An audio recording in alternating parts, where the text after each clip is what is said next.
Hello dear student, आप सभी का स्वागत है आपके प्यारे से चैनल रोहित मैथ्स एकेडमी पर। आज की वीडियो सीखेंगे बोर्ड मास यानी बोर्ड मास पर। आज की वीडियो आपको मैं कुछ प्रश्न सिखाऊंगा। अगर आप पूरी मेरी वीडियो को देख लोगे तो आपका कभी भी बोर्ड मास के क्वेश्चन में कभी भी आपका कोई डाउट नहीं होगा। सबसे पहले मैं आपको ट्रिक बताऊंगा, ट्रिक से कैसे हम फॉलो करेंगे। देखिए ट्रिक क्या, ध्यान से देखना। ट्रिक ये है बेटा, बोर्ड मास आप सब लोग जानते हो क्या होता है बेटा। बोर्ड मास क्या होता है बेटा, बोर्ड मास। बेटा देखो, बी मतलब क्या होता है, ब्रैकेट मतलब यानी क्या होता है बेटा, कोष्ठक होता है।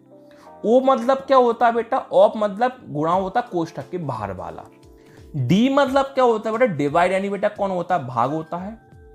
एम मतलब क्या होता है बेटा, मल्टीप्लाई यानी गुणा होता है। ए मतलब बेटा एडिशन यानी जोड़ होता है। एस मतलब बेटा सबट्रैक्शन यानी माइनस यानी घटाव होता है। बेटा इसको लाइन बाय लाइन करते हैं। पहले ब्रैकेट कोष्ठक को सॉल्व करेंगे, और बुरा मतलब कोष्ठक के बाहर वाले को सॉल्व करेंगे, फिर भाग को सॉल्व करेंगे, फिर गुणा को सॉल्व करेंगे, फिर हम जोड़ेंगे, फिर हम घटाएंगे। अगर आप ये ट्रिक को फॉलो करके मेरी पूरी वीडियो को देख लोगे तो बेटा आपका कभी भी जिंदगी में बोर्ड मास में बेटा आपका कोई भी डाउट नहीं होगा। देखो बेटा, पहला प्रश्न आप सभी के सामने है। ये प्रश्न बेटा आप सभी के सामने है, 16 + 9 - 2 भाग 2। तो बहुत से बच्चे क्या करते हैं, कभी पहले प्लस कर लेंगे, कभी पहले माइनस कर लेंगे, कभी भाग कर लेंगे। बच्चों को यही नहीं पता होता सर पहले प्लस करना होता है कि माइनस करना होता है, भाग करना होता है। वही मैं आज की वीडियो में आपको सिखाऊंगा। देखो बेटा, सबसे पहले देखो बेटा, बी मतलब ब्रैकेट यानी होता है। तो बेटा आपको कहीं भी इस प्रश्न में ब्रैकेट आपको कहीं दिख रहा है क्या, नहीं, तो कोई मतलब ही नहीं है। ओ मतलब ऑफ, बेटा जब ब्रैकेट होगा ना तो ही ऑफ का मतलब बेटा होगा। अब देखो बेटा डिवाइड, देखो बी से कोई मतलब नहीं है, नहीं करा हमने। ऑफ से कोई मतलब नहीं करा। डी यानी भाग, तो बेटा आपको भाग दिखाई दे रहा है क्या, हाँ सर में भाग दिखाई दे रहा है। तो पहले बेटा आपको कौन करना पड़ेगा, भाग करना पड़ेगा। कैसे करोगे बेटा, देखो 16 सेम लिखा, + 9 सेम लिखा, माइनस का माइनस सेम लिखा। बेटा आपको 2 का भाग 2 में करना है। किस में करना है बेटा, 2 का भाग 2 में करना है। तो आप मुझे बताइए बेटा, 2 का भाग 2 में करेंगे तो सर 2 के पाड़े 2 कितनी बार में आता है, सर 2 के पाड़े 2 एक बार में आता है। तो बेटा हमने कौन लिख दिया बेटा, 1 लिख दिया। अब बेटा हमारा क्या हुआ, भाग तो सॉल्व हो गया। अब बेटा होता है एम यानी मल्टीप्लाई गुणा होता है। तो बेटा यहां पर आपको कोई गुणा दिखाई दे रहा है क्या, नहीं। यहां पर आपको कोई गुणा दिखाई दे रहा है क्या, नहीं, तो गुणा से कोई मतलब ही नहीं है। अब होता है ए मतलब एडिशन यानी जोड़ होता है। अब हमें क्या करना है बेटा, जोड़ना है। क्या करना है बेटा, जोड़ना है।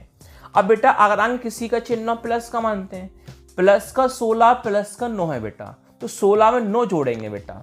तो बेटा 16 + 9 कितना होता है, 25 होता है। माइनस का माइनस 1 का 1। अब बेटा हमारा प्लस का तो काम हो गया। अब बेटा कौन बचा, माइनस। अब कौन करना है बेटा, माइनस करना है। 25 में से बेटा 1 घटा दो, 25 माइनस ही कितना होता है बेटा, 24। तो बेटा आपका फाइनली आंसर कौन हुआ, 24। अब सेकंड वाला प्रश्न बेटा आप सभी के सामने, 8 भाग 2 गुणा 3 + 9 5 - 4। अब इसको देखते हैं बेटा। सबसे पहले बेटा हमारे पास कौन आता है, कोष्ठक आता है। किसको सॉल्व करेंगे बेटा, कोष्ठक। तो बेटा देखिए, आप कोष्ठक आपको दिखाई दे रहा है क्या, सर हमें कोष्ठक दिखाई दे रहा है। पहले इसको सॉल्व करेंगे, कोष्ठक सॉल्व करेंगे। देखो 8 भाग 2 गुणा 3 + 9 सेम लिखिए।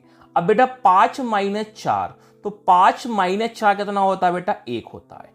अब बेटा मैंने आपको समझाया था, ऑफ मतलब क्या होता है, गुणा होता है, मतलब कोष्ठक के बाहर वाला। कैसे पहचानेंगे बेटा, देखो 5 - 4 कितना होता है, 1। अब कोष्ठक के बाहर, तो बेटा कोष्ठक के बाहर क्या लगाते हैं, गुणा लगाते हैं। यहाँ कौन लगाएंगे बेटा, गुणा लगाएंगे। तो बेटा यहाँ भी कौन लगाएंगे, देंगे बेटा हम गुणा लगा देंगे, कोई दिक्कत नहीं। अब बेटा हमारा कोष्ठक सॉल्व हुआ, ऑफ सॉल्व हुआ। अब किसको हल करना है बेटा, भाग को। किसको हल करना है बेटा, भाग को। चलिए बेटा भाग को हल करते हैं हम। तो बेटा हमें क्या करना है, 2 भाग 8 है। तो बेटा हमें 2 का भाग 8 में करना है। क्या करना है बेटा, 2 का भाग 8 में करना है। तो मुझे ये बताइए बेटा, 2 के पहाड़े में 8 कितनी बार में आता है, सर 2 के पहाड़े में 8 कितनी बार में आता है, 4 बार में। तो कौन लिख देंगे बेटा, 4। गुणा में कौन बचा बेटा, 3 + 9 गुणा कौन बचा बेटा, 1 बचा। अब बेटा आप देख सकते हो हमारे पास क्या करा बेटा, ये वाला हल हुआ, ऑफ हलुआ भाग भी हलुआ। अब किसको हल करना है बेटा? गुणा को। किसको करना है बेटा? गुणा को। तो पहले कौन करेंगे बेटा? गुणा करेंगे। 4 इंटू 3 कितना होता है? 12, प्लस का प्लस, ये भी कौन है? गुणा, इसको भी गुणा कर देंगे। 9 इंटू ये कितना होता है? 9। अब बेटा क्या करेंगे? संख्या को आसानी जोड़ देंगे। 12 प्लस 9 कितना होता है? 21। तो बेटा आपका यही फाइनली आंसर कौन हो गया? 21। Thank you.